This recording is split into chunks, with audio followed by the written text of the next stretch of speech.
millones. Impuestos. Morosos a Inforcon.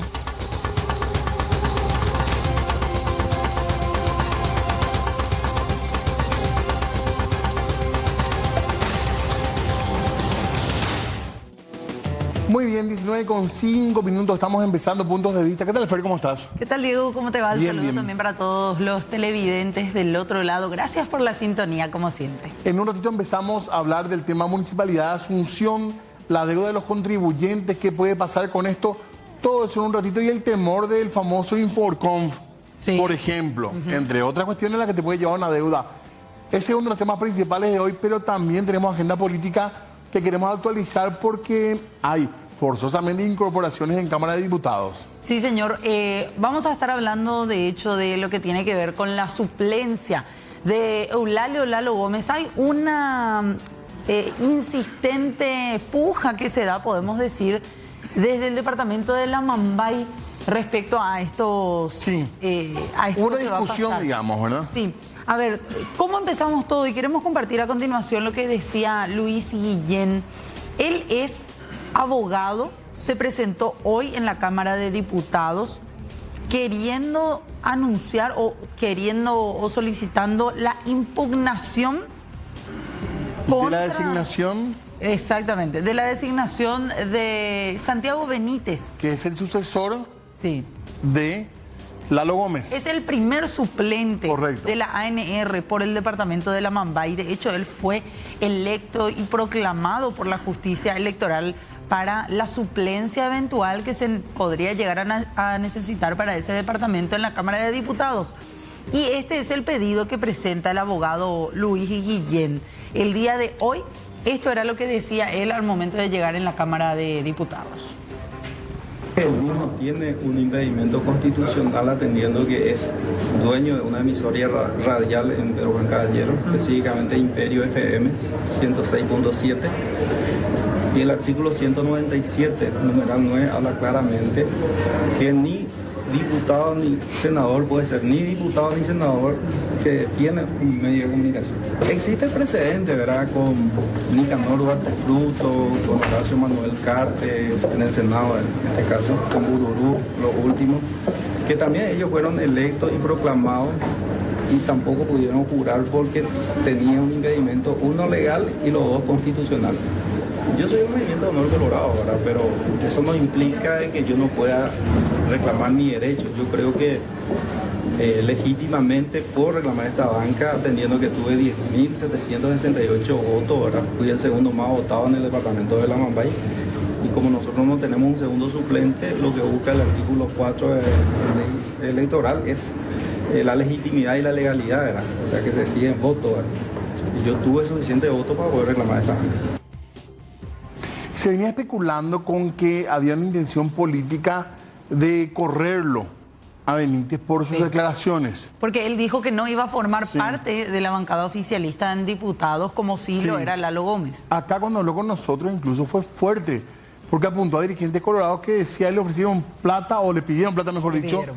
una fuerte suma de dinero para poder entrar en la lista Sí. como titular. De hecho, él decía con nombre y Sí. apellido, José Alberto Alderete. José Alberto Alderete me pidió que ponga 1.000 millones de millones. guaraníes para la campaña, para formar parte de la lista para ser diputado, Así mismo. titular. Y decía, yo no voy a acompañarle a esta gente, no voy a hacer de ninguno de estos movimientos, ya que de entrada nomás me pidieron plata. Pero tampoco iba a ser de Fuerza Republicana, Tampoco, ¿verdad? se iba a cortar solo supuestamente, al menos así se anunciaba al tiempo de charlar con nosotros la semana pasada, tengo entendido. Sí, y a raíz de todo esto, entre otras cosas, y bajo el argumento de que Benítez y su familia son propietarios de medios de comunicación, de 2 radios Sí. en la zona de la Mambay, con ese argumento Luis Guillén dice, él está inhabilitado para ser diputado. Yo tengo que ser el sustituto de Eulalio Gómez en Amambay, yo tengo que asumir, dice él, porque yo fui el otro más votado. Sin embargo, Guillén no forma parte de la lista de senadores diputados suplentes Exactamente. electos y proclamados por Que la hay justicia. uno nomás, de hecho. Después dijeron que hay otro, pero Sí. de otro partido. Ah, ok, el liberal. Claro. Pero queremos compartir primero lo que decía ya después de este pedido de impugnación. El presidente de la Cámara de Diputados, Raúl Latorre, hoy mantuvo una reunión de mesa directiva, de hecho, con los líderes y vicelíderes de otras bancadas en diputados. Y él, decía él, haciendo uso de sus atribuciones como presidente, ya lo convoca a Santiago Benítez a jurar en reemplazo de Eulalio Gómez. Se le convoca a quien fue electo y proclamado y es el primer suplente de esta lista electo y proclamado, el concejal Santiago Benítez. ¿Se garantiza el quórum para el juramento? Y bueno, yo, como le dije a los colegas de la mesa directiva, esto lo tocamos en mesa directiva, yo le expuse mi posición como presidente de la Cámara de Diputados. Yo tengo una obligación constitucional de convocar al diputado electo y proclamado para cubrir esta banca y lo vamos a hacer en base a los preceptos constitucionales, a las leyes y los reglamentos vigentes. Lo vamos a hacer para el próximo martes. ¿La bancada no va a poner trabas para su juramento? ¿Van a dar quórum realmente? Bueno, yo no veo por qué tenga que existir trabas, si es lo que corresponde. Y nosotros en su momento hicimos una fuerte protesta como movimiento Honor Colorado, porque al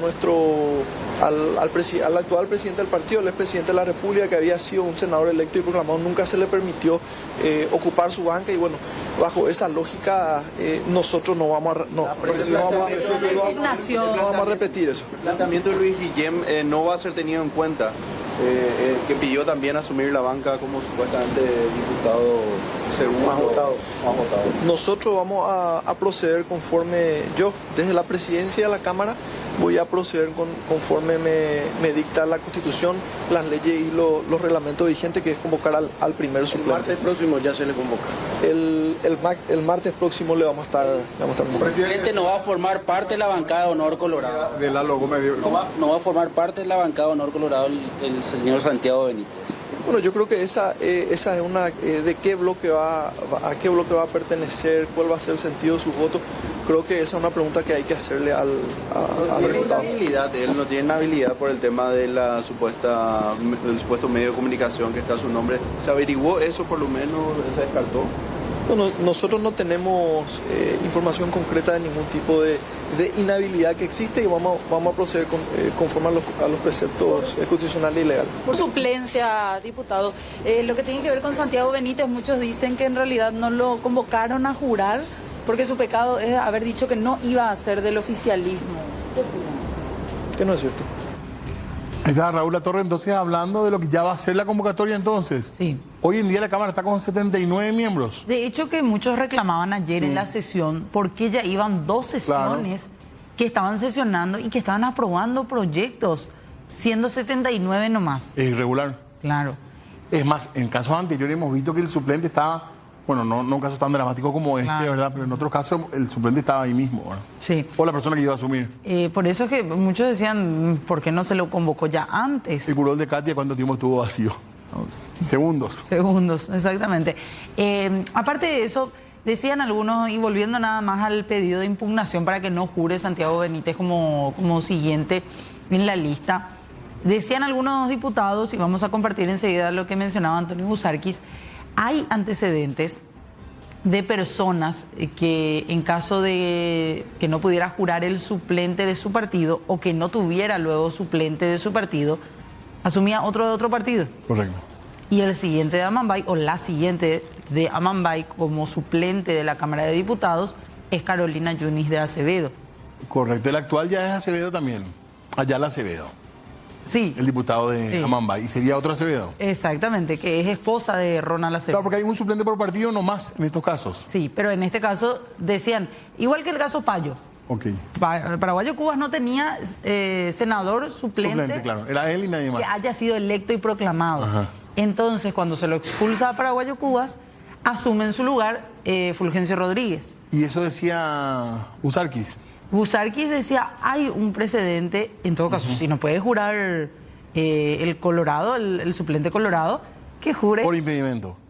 una suplente liberal del departamento de la Amambay. Qué conveniente para los liberales también, ¿verdad? Y no podemos permitir que un diputado Mau venga a ingresar por la ventana. En alusión a Luis Guillén. Pero bueno, quien sea, una persona que no fue proclamada por la justicia electoral. Sería un nefasto precedente, también decía. Gravísimo para la democracia paraguaya, sería un golpe de Estado. Si no le toman el juramento a Santiago, ¿corresponde que la liberal entonces ocupe el Claro, lugar de... existe un orden de sucesión jurídica establecida en la ley electoral y eso se debe cumplir. Estamos hablando de derechos públicos, estamos hablando de un principio básico del respeto a la institucionalidad de la República, ¿verdad? ¿Qué dijeron los cartistas allí? ¿Hay un ¿Ellos quieren realmente de impedir que jure Santiago? Lo que pasa es que pareciera ser que existe un sector en nuestro país que quiere un Congreso a la medida. Que haya alegado que no va a estar con los cartistas, aparentemente no les gusta. Pero imagínate, por tan solo decir que vos no vas a acompañarle a un sector político, no vas a poder jurar. Una parlamentaria que es expulsada por pensar diferente, es la misma situación. Es dictadura pura, señores. En Paraguay se está instalando un proceso dictatorial. Ese fue el pecado de Benítez. Pero en absoluto, si él hubiese dicho que él juraba lealtad al cartismo, automáticamente iba a ser convocado a jurar. Por eso se esperó 2 semanas inclusive para esta convocatoria. Por eso ayer nosotros hemos denunciado en la sesión la sospechosa actitud de haber acontecido 2 sesiones que la llevamos con 79 miembros. ¿Quién es la suplente del Partido Liberal que debería...? Creo que una señora, la Carolina Yunis de Acevedo. Yunis de Acevedo. Bueno, estaban las declaraciones. Fer, antes de continuar con nuestro tema de hoy, que tiene que ver con la Municipalidad de Asunción y las deudas en realidad, ¿bajó la tensión en cuanto al tema de Lalo Gómez, en cuanto a los diputados oficialistas? Sí, como que se partieron un poco las aguas, algunos... ya Más se calmo fueron, el asunto. Ya fueron por el lado de no tanto la exigencia de que renuncie a alguno. Ya no se piden cabezas. No, sino más que nada... Que se aclare. Dicen eliminar, que se aclare uno. Eliminar el CIU, decía Yamiles Gallo ayer, o en todo caso otros mucho más tranquilos, porque esa no fue una idea consensuada, lo de querer eliminar este servicio de inteligencia dentro de la policía.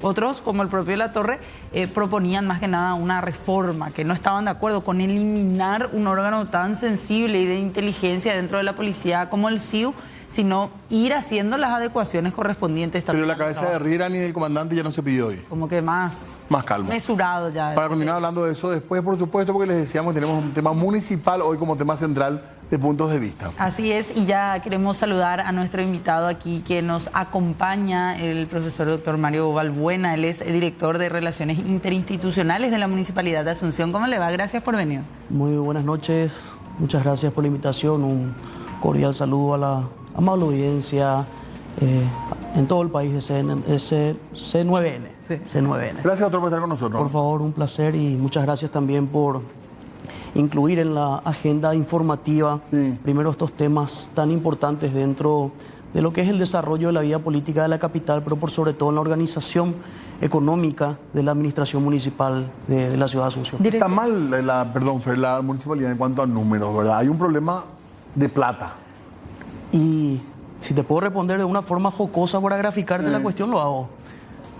Hoy hablábamos con el equipo y en la municipalidad tenemos un salón que se llama Salón Intendentes. Ajá, sí. Donde están los retratos de todos los intendentes en el transcurso del tiempo. Y hablaba con 2 funcionarios que tienen más que mi edad en antigüedad. Son personas que están de mucho conocimiento. Y les decía, si me pueden mostrar en qué foto el municipio de Asunción ejecutó su funcionamiento sin déficit. Y me dicen que ellos no recuerdan. No existe. No existe. Y no existe, ¿por qué? Y me permito graficar esto para que la gente entienda algo que es muy sencillo. Primero que todo, Asunción es un municipio que cuenta aproximadamente con 500.000 habitantes como asuncenos propiamente dicho, de los cuales solamente 50.000 se encuentran desde el último conteo que hicimos al día con sus impuestos. Asunción recibe al día aproximadamente 2.200.000 a 300.000 personas que utilizan absolutamente todos los servicios, que usan los correspondientes sistemas del municipio. Y cuando hablo sistema vial, sistema de recolección de basura. Y Asunción es prácticamente en todo el hemisferio el único municipio que no tiene ley de capitalidad. ¿Qué significa esto? Nosotros no recibimos por parte del gobierno central ningún tipo de ayuda por ser capital del país. Tampoco recibimos royalties por venta de excedente de energía, como lo hacen los municipios del interior y las gobernaciones, por ser capital. Y otra vez Asunción aporta a los pequeños municipios del interior del país. Significa que 50.000 valientes están sosteniendo un sistema deficitario de hace demasiado tiempo. Sin mencionar una cuestión que pocas veces se saca a luz. Asunción presta todos los servicios, el municipio de Asunción presta todos los servicios de forma autónoma. Es decir, ningún servicio que se preste está concesionado o es prestado por empresas privadas. Ninguno. Y Asunción, y lo que nos lleva a un estadio de hoy en el que yo te puedo venir a contar que Asunción tiene un 52% de evasión y morosidad. Lo que, haciendo números, que creo que después seguramente vamos a avanzar sobre eso, implican casi 5 billones de guaraníes. Si Asunción solamente lograse capitalizar un 15 a un 20% de evasión y morosidad, yo les puedo asegurar que Asunción estaría en un estadio completamente diferente. A ver, ahora, director, ¿qué se hace o qué se plantea con esos más de 450.000 contribuyentes morosos? Bueno, dentro de este proceso que estamos haciendo de aumento importantísimo en la recaudación histórica, porque la administración del ingeniero Oscar Rodríguez, del Enecho, como se lo conoce cariñosamente, ha levantado históricamente la recaudación del municipio. Y aquí lo que tenemos que hacer es comenzar a poner un poco más de mano dura. Primero, contra la evasión. Nosotros hemos detectado en nuestros últimos tiempos, por ejemplo, ahora estamos utilizando un poco la tecnología en barrios económicamente mejor ubicados, para no llamarlo de alguna forma. En los barrios Chuchi, de élite. Hemos encontrado, por ejemplo, utilizando tecnología de cruce de sistema, ahora porque nos vamos informatizando, y con el uso de la tecnología de los drones, hemos encontrado grandes mansiones que están construidas en terrenos que hasta hace poco estaban declarados como patios baldíos. Por ejemplo, y uno diría, en tal barrio hay... Sí. En el caso de Santiago Peña no fue así. ¿Qué construyó? Desconozco.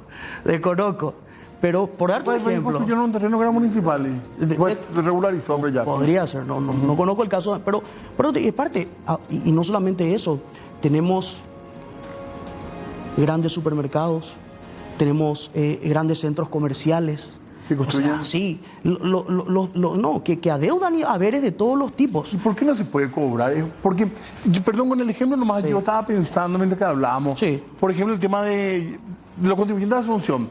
Todos pagamos nuestro registro porque yo no sé el nivel de morosidad que hay en esa área. Sí. Pero porque sabemos que nos vamos a meter en un lío tremendo si nos llegan a encontrar sin el registro al día, ni qué decir la habilitación, claro, que te pueden sacar el auto. Y ahí supongo que hay menos morosidad, no conozco el número. ¿Por qué no se puede lograr esa efectividad? Es un déficit del municipio, evidentemente, ¿verdad? Claro. Que se arrastra porque que una persona pague. ¿Cuántos los deudores más altos, cuánto deben? Un monto, tirame, doctor. Aproximado. Y 1.000 millones de guaraníes. Bueno, ¿cómo vas a deber 1.000 millones en deuda? Y que el municipio no haya podido cobrar esto en 20 años. Y ahí vamos a llegar. Y te explico cuál es el problema. Que nos lleva a lo que estamos haciendo hoy en día. Deberle al municipio sale gratis. ¿No se acumula? No. ¿Por qué digo esto? ¿En qué repercute para el ejercicio de tu vida económica deber 10 años de impuestos? En nada. Vos continúas normal. Vos continúas normal. Hasta que quieras vender la casa. ¿Y qué haces cuando quieras vender la casa?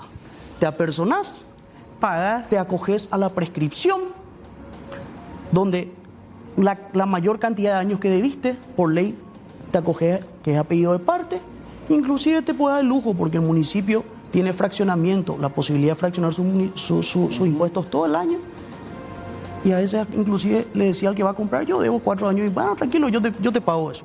Te salió 10 años no haber estado al día con tus impuestos, porque igual tu basura se recogió, igual tasas especiales, igual. Sí, el hacer no puede tener ni pasaporte. ¿Qué pasa? Y ahora llegamos a este estadio en que, respondiendo a tu pregunta primitiva, ¿por qué no se hizo? Y porque no había un instrumento para poder generar o forzar esa obligación o ese cumplimiento de obligación. Pero tiene las herramientas legales para cobrar. Claro, pero imagínate a este punto de tasa de morosidad, si nosotros vamos a comenzar a demandar a mansalva, porque ¿Es lo que correspondería? es lo que correspondería, deberíamos de contratar por lo menos 7 estudios jurídicos que tengan 50 soldados valientes todos los días. Doctor, un ratito vamos a hablar ya con otra persona que va a opinar sobre el tema. Por eso queríamos entrar en el tema puntual. Por favor. Es cierto que van a poder entrar, vamos a decirlo mal y pronto, a Inforcom. Es una amenaza estar en el municipio, una advertencia. ¿Cómo hay que tomarlo? Y ahí terminaba mi respuesta para tu pregunta. Ahora vamos a empezar a darle un efecto, tanto positivo como negativo, con consecuencias jurídicas al que paga y al que no paga. En una línea, el que debe va a estar en Inforcom. El que debe va a estar en algún buró de crédito como moroso, y el que está demandado también. Y las demandas van a llegar hasta última instancia, que fue lo que hace poco ya se hizo, se van a llegar a remate si es necesario. Bueno, ese es el punto. Sí, y queremos saludar en este caso a la doctora Alejandra Peralta, ella es especialista en Derecho Público, para que nos comente un poco cuál es la lectura que le dan a esta posibilidad. Exactamente. Hola doctora, ¿cómo está? Muy buenas tardes o buenas noches.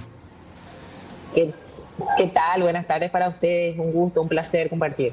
Bueno, acá hablando un poco de Asunción y esto que se anuncia desde el municipio, decimos Inforcom, creo que no es el término correcto, pero de cualquier manera, ¿qué tiene que saber el ciudadano en cuanto a sus derechos en este tema, doctora?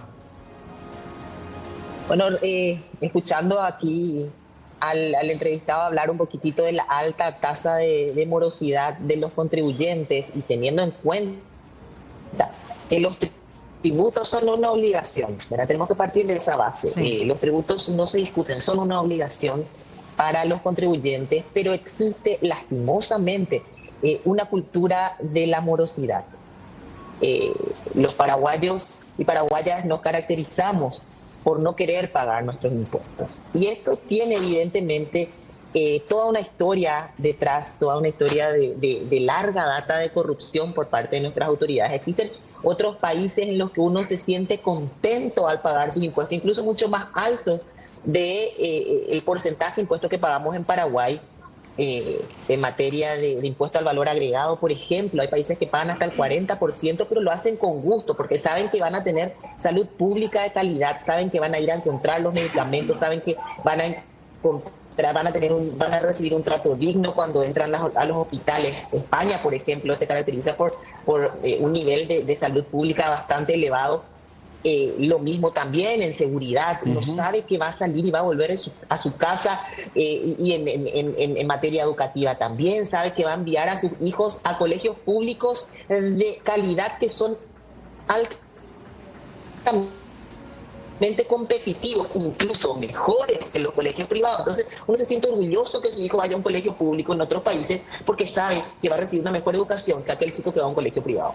Con gusto no paga sus impuestos. ¿Qué pasa en Paraguay? En Paraguay lastimosamente tenemos décadas de malversación de los fondos públicos, de de impuestos, y hoy lastimosamente el municipio que pretende aplicar que pretende incluir en este buró de crédito una nómina de morosos, se caracteriza justamente por no poder dar una rendición de cuentas cuando le es exigido, no poder aclarar ciertas preguntas ciudadanas, no poder responder en tiempo y forma a las consultas de acceso a la información pública. Evidentemente no quiero caer en ese concepto de mal de mucho consuelo de tontos, o porque nuestras autoridades son corruptas, nosotros tenemos que eludir el pago de nuestras obligaciones. Pero lastimosamente nuestras autoridades tienen que entender que ellos son el ejemplo. Ellos son el ejemplo para que podamos empezar a transitar en una cultura, y evidentemente esto va a llevar años, porque cambiar formas de pensar lleva por lo menos 30 años, una generación, pero generar esa conciencia de que a través del ejemplo de nuestras autoridades podemos hacer bien las cosas y podemos tener la rendición de saber qué se hace con nuestros impuestos. Uno tiene que ir contento en la Municipalidad de Asunción a pagar sus impuestos porque sabe qué se hace con esos impuestos. No que cada vez que solicita información pública o no recibe respuestas o no le dicen qué es lo que pasó con sus impuestos. Entonces, va mucho por ahí. Y bueno, hablando, digamos, entrando a la cuestión de fondo, ¿verdad? Tenemos la ley, si mal no recuerdo, 6534 creo que es, la que habla justamente del registro privado de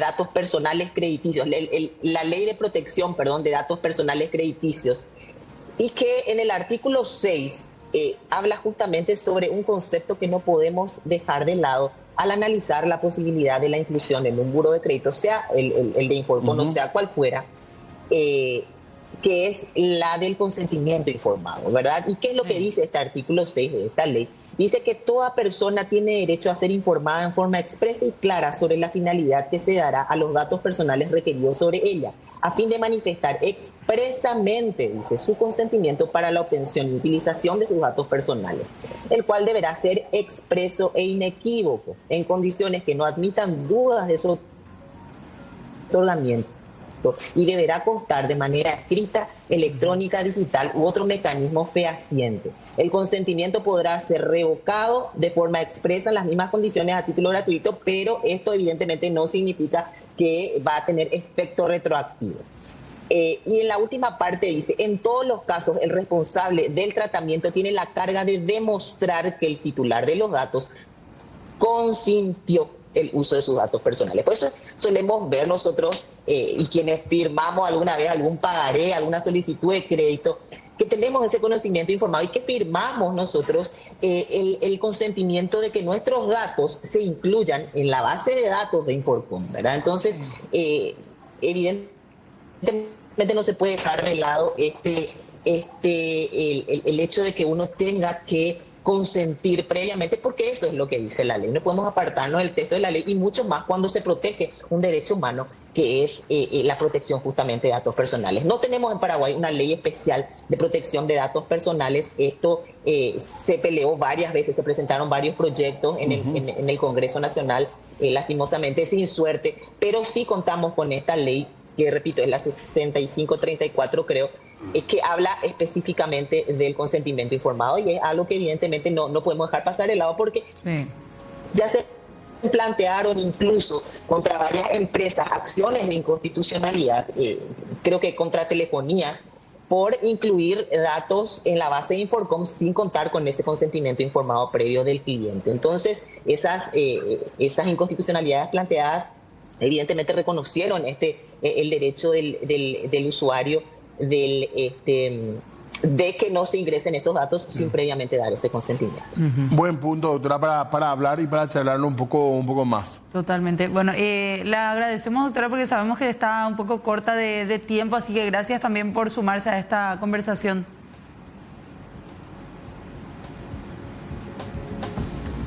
Bueno, la doctora por favor, a las órdenes siempre. Hasta luego. Gracias, gracias, la doctora Alejandra Peralta. ¿Cómo se responde brevemente, por lo menos, directora, a este planteamiento? Es cierto también, la gente que va a pagar sus impuestos quiere ver eso reflejado en su ciudad. Ok, bien. Al primer planteamiento, respondo que hace falta aplicar un poco de sentido común nada más. Si estamos ante una situación en la que, hablo de España, si alguna vez tuvieron la posibilidad de estar en una ciudad como Madrid, en el ingreso de las ciudades de Madrid, a excepción de los ingresos peatonales y de buses que van de comunidades autónomas a otra, todo vehículo que no tenga chapa de Madrid paga un arancel para entrar en la ciudad. O sea, no es que Madrid está así por arte y milagro del Papa. Uno puede desarrollar procesos de mejoría profunda cuando tiene presupuesto. Me pregunta, mencionaba que es complicado pagar los tributos cuando no se ve. Sin embargo, los servicios por los que se paga, hemos demostrado, y están los números, no hace falta que yo invente, que un 50% está pagando porque todos reciben los servicios. Y basta con que diga que uno de los deudores históricos más importantes del municipio es el propio Estado paraguayo. El propio Estado paraguayo históricamente es uno de los deudores más grandes que tiene el municipio de Asunción. Eso es increíble realmente. Y no ha pasado un solo día al que el Ministerio de Salud o al Ministerio de Economía o cualquiera de los ministerios no se le haya recogido la basura. Sí. Es decir, acá hay que hacer también una mea culpa ciudadana de un proceso largo. Déjame terminar la idea nada más, porque quiero terminar de responder a eso. Entonces, está bien, pero si queremos ver, tenemos que primero ser conscientes de que históricamente hay un sector inmenso de población que no paga y que nunca recibió ningún tipo de contravención por esa falta, mientras que otros sostuvieron la ciudad. Entonces, ese es el primer punto. Ahora, si todos nos ponemos al día y el municipio tiene los recursos y no se ven las mejorías, ahí sí, yo voy a ser el primero que me voy a parar enfrente a decir no paguemos los impuestos. ¿Ese porcentaje bajo de personas que pagan sus impuestos siempre fue el mismo o ahora hay un porcentaje? Ahora subimos el porcentaje, era menor. Y ahora, ¿en cuánto va a gastos rígidos en la municipalidad? Se repite un poco lo del Estado. Queremos hablar de eso, pero vamos a hacer la pausa primero nosotros. Si nos permite claro. Un segundito, por favor. Hacemos una breve pausa y ya volvemos con esto. Construcción. O sea, por lo general son propiedades grandes con mucha construcción o con muchas contribuciones que nos hicieron por diversos motivos.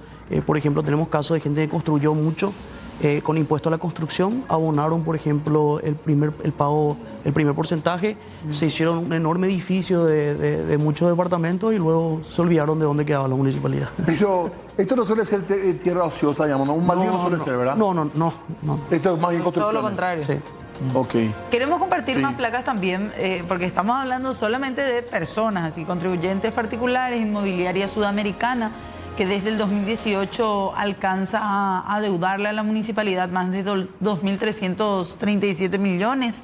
Esto es por varias propiedades, ¿verdad? Claro, también ya tenemos aquí la cuestión de patentes, por ejemplo, que suma. O sea, por ejemplo, el caso de la liquidación que se hace en base a la declaración. Hay una multa por no declaración, por ejemplo, que es ínfima, ¿verdad? Pero cuando se liquida el tributo se hace en base, por ejemplo, en ciertos conceptos, ya sea patente principalmente, tenemos el caso de licencia, que muchos adeudan, se hace en base a lo declarado. Y después vos ves su índice de recaudación numérica y ves que no coincide, ¿verdad? Por eso es que también hay un trabajo interinstitucional muy importante que hacer eventualmente. Estamos trabajando ahora, por ejemplo, ahora el DENIT, ¿verdad? Sí. Inclusive trabajando también con el Ministerio de Industria y Comercio para darle facilidades a los pequeños productores, a los propietarios de pequeñas y medianas empresas, ¿verdad? Okay. MIPYMES. Facilidades porque ellos tienen hoy en día un sistema al cual tienen que acogerse para poder entrar en un paquete de beneficios que le está preparando, por ejemplo, el ministerio. Entonces, hay un problema también. Decía la doctora, hay que sacar también el tabú de que trabajar en negro es mejor. Eso es un proceso que estamos haciendo. A sincerar la economía y legalizarle, blanquearle a la gente. Y también estamos trabajando en un paquete de beneficios para aquellos que son buenos pagadores. Porque cierto también es, termino de responder lo que decía hace rato, si tenemos los recursos suficientes y no ven progreso, yo soy el primero que va a golpear la cacerola. El problema es que ahora mismo cuesta mucho construir teniendo las manos y los pies atados, y no de ahora, sino de 50 o 60 años atrás. Entonces, la idea primero es percibir esos recursos, encontrar la forma de hacer que todos paguen lo mismo por los servicios que reciben y en base a eso construir. Pero, ¿qué pasa con esos buenos pagadores? Ahora estamos trabajando con la Dirección de Administración y Finanzas y con la directora Agustina, a quien le mando un saludo, directora de Recaudaciones, por ejemplo, en un paquete de beneficios para el que es buen pagador. Porque es importante que en este proceso, después luego respondo la segunda parte de la pregunta de los buros de crediticios, vamos a compartir también información positiva. ¿Por qué? Porque así como la conducta... Claro, la calificación. Porque así como mi conducta de mal pagador me afecta en mi faja para que me bloqueen ciertos beneficios, la conducta positiva también me permite acceder a mayores beneficios. Claro. Me permite mejorar mi faja, mi calificación. Y hemos considerado también que al ciudadano que se esfuerza, recién decíamos en el corte, que hace inclusive deuda para pagar sus impuestos, ¿por qué tiene que recibir el mismo beneficio que alguien que debe 5 o 6 años? Entonces la idea es luego segmentizar con el nuevo sistema informático que tenemos a nuestros nuevos buenos pagadores, y en vez de darle 8%, no, vos sos el buen pagador, a vos te vamos a dar 12% de descuento. Entonces estamos trabajando en un sistema de beneficios para aquellos que son cumplidores con sus obligaciones y con sus haberes. Se nos acabó el tiempo. ¿El gasto regional de la municipalidad cuánto es? Para comparar un poco con el Estado central, digamos. Me mataste porque me pegué en porcentaje. Pero sí te quiero terminar de responder lo segundo que hizo la consulta. Nosotros ahora vamos a operativizar esta norma, pero ya la tenemos habilitada el año 2022. Y desde el año 2022 venimos trabajando en la cuestión de autorización y previendo todos los escenarios legales. Es decir, estamos cubriendo todos los espacios. Y te decía no Inforcom porque nosotros vamos a trabajar con varias empresas. No nos cerramos a una, estamos terminando el proceso administrativo. Es más, hoy tuvimos reuniones con otras que hacen lo mismo. ¿En cuánto tiempo más, Antonio? Y nosotros ahora estamos en agosto off, que aprovecho para invitarles. Ahora estamos con promoción para que todos los contribuyentes puedan acercarse hasta esta semana a exonerar todos sus impuestos y con un plan de financiación. Agosto off. Estamos trabajando también con todos los medios de pago electrónicos ahora. En el celular puede pagar con la aplicación bancaria el impuesto. Termina agosto off, vamos a ver un nuevo sistema de beneficio y ya terminado agosto off vamos a empezar a implementar esto. Ok. Gracias, doctor, muy amable. Por favor, muchas gracias. Tenemos que hacer otra pausa, ya volvemos.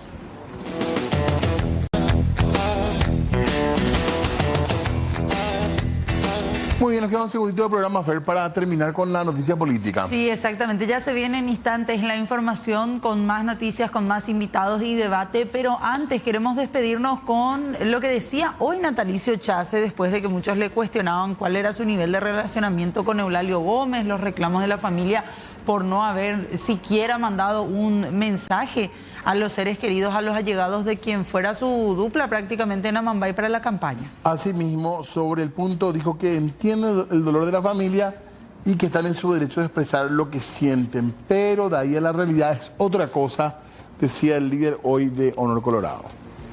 Yo viví en la casa, pero sí, Lalo era mi amigo. En la campaña nos conocimos y trabajamos en campaña, ¿verdad? El trabajo de campaña política, habré estado unas 10 veces por el departamento de Amambay y bueno, y tuve un buen resultado en el departamento de Amambay. La declaración de persona no grata, senador, ¿cómo lo toma? Y bueno, es una decisión política de los concejales y hay que respetar, no tengo nada que decir. No tomo como una amenaza. Yo no fui parte del proceso de investigación, ni del proceso de intervención, ni de la muerte del diputado, porque voy a tomarlo como una amenaza. Yo siento mucho y creo que su familia está muy dolida y tiene razón para estar así. Y siempre extiendo hacia ellos mis condolencias. Senador, ¿llamó usted a la familia a dar las condolencias? Porque ellos lo acusan de que directa ni siquiera llamó ni mensajeó nada. Es que yo tenía muy poco contacto con la familia, ¿verdad? Yo contacté en la campaña política con Lalo, me parece que hablé 2 o 3 veces con su hija, ¿verdad? Y sí le mensajeé a su hija en su momento, cuando todavía no se entendía bien lo que pasaba, que estaba sentido con lo que había ocurrido. ¿Era su amigo él? Lalo lo conocí en la campaña política cuando fuimos a hacer la campaña por Fuerza Republicana. A partir... ¿Mucho contacto? Siempre teníamos el contacto político que corresponde a un senador, a un diputado que trabajaron juntos en un departamento, ¿verdad? Las